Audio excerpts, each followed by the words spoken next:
অসংখ্য মানুষের হাহাকার শুনেও নিঃশব্দে নীরবে ও গঙ্গা তুমি গঙ্গা বইছো কেন?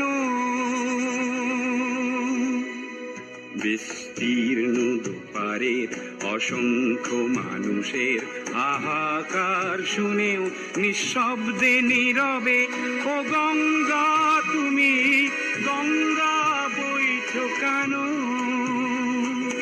নৈতিকতার স্খলন দেখেও মানবতার পতন দেখেও নির্লজ্জ অলস ভাবে বইছো কেন? বিস্তীর্ণ দুপারের অসংখ্য মানুষের হাহাকার শুনেও নিঃশব্দে নীরবে ও গঙ্গা তুমি ও গঙ্গা বইছো কেন?